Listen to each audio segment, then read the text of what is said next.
सौ बात की एक बात यह कि चीन से लड़कियां कहां गायब हो गई। चीन से ऐसी खबरें आ रही हैं जिनसे सबको सावधान हो जाना चाहिए, खासकर हम सबके लिए यह सबक है।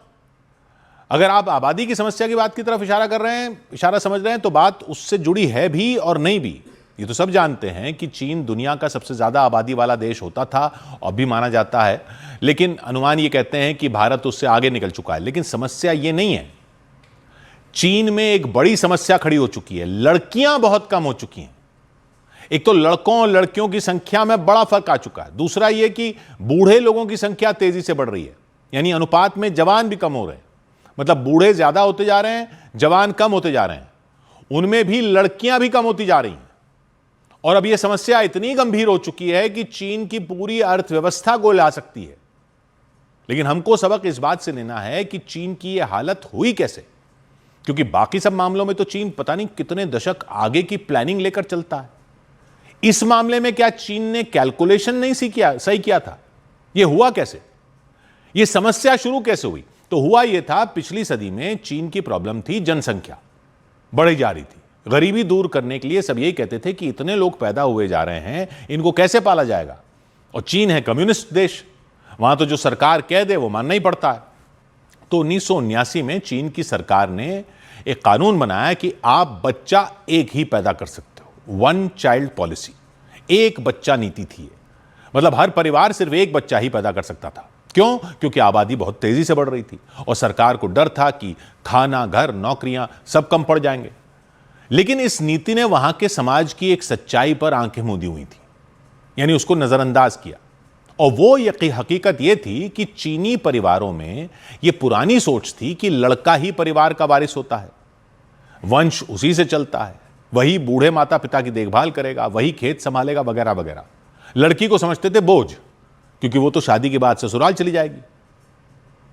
अब सरकार ने कह दिया था कि बच्चा एक ही कर सकते हो, तो सबको लड़का चाहिए था। सरकार ने सोचा कि जो भी होगा वही परिवार को पालना पड़ेगा, क्योंकि सरकार की बात तो कोई टाल नहीं सकता था। लेकिन लोग क्या करने लगे? लोग अल्ट्रासाउंड से पता लगाने लगे कि लड़का होने वाला है या लड़की होने वाली है। यह कहानी आपने यहां की तो सुनी थी ना, लेकिन यही चीन में भी हो रहा था, और वहां तो बहुत ही बड़े पैमाने पर हो रहा था। भ्रूण गिरा दिया जाता था। वन चाइल्ड पॉलिसी के बाद लड़की के भ्रूण को लोग गिराने लग गए थे, यानी गर्भपात करवाने लग गए थे कि अगर सरकार का फरमान है कि एक ही बच्चा करना है तो फिर लड़का ही करेंगे। खबरें तो ऐसी भी हैं कि कई जगहों पर तो भ्रूण छोड़िए, पैदा होने पर भी अगर लड़की होती थी तो मार दी जाती थी। चीन से खबरें तो पूरी बाहर नहीं आती, लेकिन ऐसा बताया जाता है। और बताया क्या जाता है, जो अब लड़कियों की संख्या का हाल है वो देखकर भी साफ पता चल रहा है कि वहां उस दौर में लड़कियों को पैदा होने से ही रोका गया होगा, नहीं तो ऐसे लड़कियों की संख्या इतनी कम हो ही नहीं सकती थी।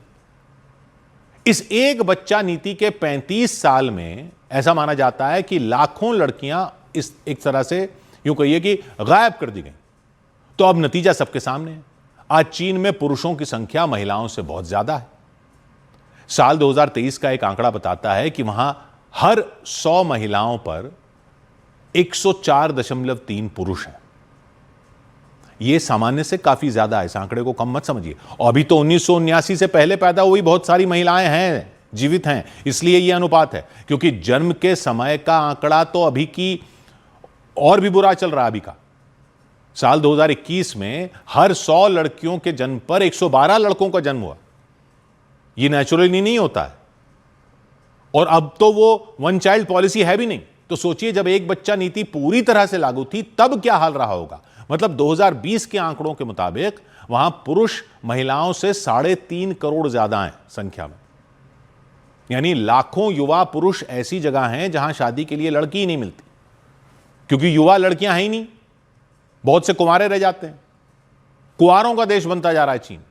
कई आकलन यह है कि इससे अपराध भी बढ़ सकते हैं, क्योंकि जिनका परिवार नहीं होता वो निराशा में लोग गलत रास्ते चुन सकते हैं। तो एक तो यह समस्या है। दूसरी समस्या यह है कि आबादी अब घट रही है वहां पर, यानी अब जवान बढ़ नहीं रहे, बूढ़ों का अनुपात बढ़ता जा रहा है, क्योंकि जन्म दर बहुत कम हो गई है।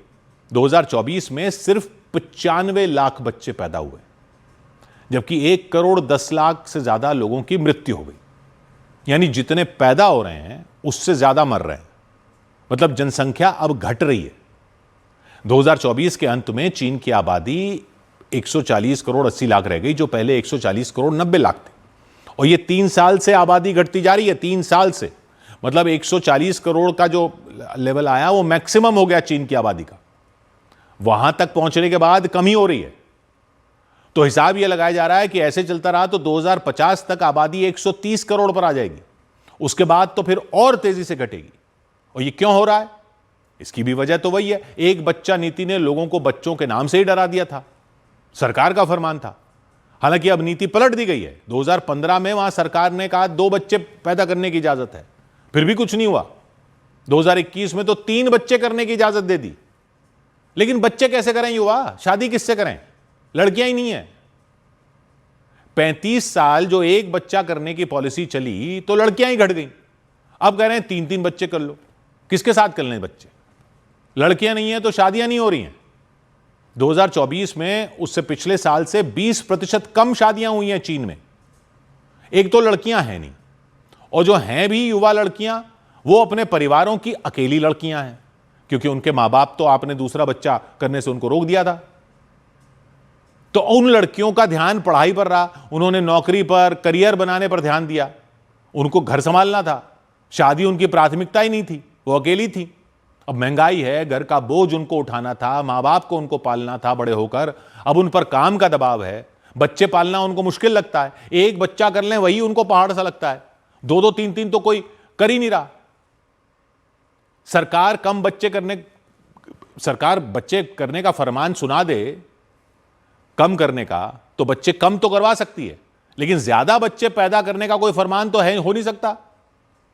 वो तो करने वालों की मर्जी पर है। लेकिन इतने साल तक जो आपने पीढ़ी बड़ी की है, वो अब बच्चे पैदा कर ही नहीं रही। समाज बदल गया है, लोग बच्चे कम चाहते हैं।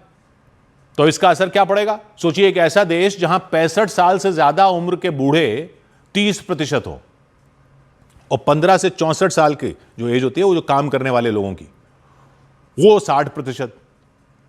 अब इससे 2050 तक काम करने वालों की संख्या 28% और कम हो जाएगी। तो कौन फैक्ट्रियां चलाएगा? ये जो चीन फैक्ट्री बताते हैं दुनिया की फैक्ट्री है चीन, कौन चलाएगा? कौन टैक्स देगा? सब तो पेंशन ले रहे होंगे। सब शॉपिंग मॉलों के जो ग्राहक हैं वो तो अस्पतालों के मरीज बन चुके होंगे। वहां तो ये सब सरकार ही देखती है। यानी वो सब तो पूरी अर्थव्यवस्था पर बोझ बढ़ाएंगे। ये खतरा इतना बड़ा हो चुका है चीन में कि चीन की अर्थव्यवस्था की गाड़ी किसी पुरानी कार की तरह रेंगने वाली हो सकती है आगे। तो सरकार तो वहां की बहुत घबराई हुई है। जो सरकार पहले दूसरा बच्चा पैदा होने पर सजा देती थी, वो पैसे दे रही है बच्चा पैदा करने के लिए, इनाम दे रही है, बच्चा पैदा करो। माता पिता दोनों को बेहिसाब छुट्टियां दे रही है। शिक्षा तो सबकी मुफ्त है ही वहां, वो करवाती है सरकार। सरकार कह रही है बच्चे सरकार पाल लेगी, आप बस पैदा कर दो। लेकिन यह भी काफी नहीं हो पा रहा, क्योंकि समस्या वहां गहरी है, समस्या सोच की है। इसलिए चीन की इस खबर से सबको सबक लेने की जरूरत है। लड़कियों को बराबर का महत्व देना सिर्फ स्लोगन की बात नहीं है, ये सबके लिए जरूरी है। नहीं तो चीन जैसा हाल हो जाएगा और फिर सोचते रह जाएंगे कि ये क्या हो गया। वो चीन जिसकी भविष्य की प्लानिंग की कहानियां सुनते ना आप, वो अपनी सबसे बड़ी प्लानिंग में तो इतनी बड़ी चूक करके बैठा हुआ है। ये यहां मत होने देना। बेटी पढ़ाओ, बेटी बचाओ, 100 बात की एक बात।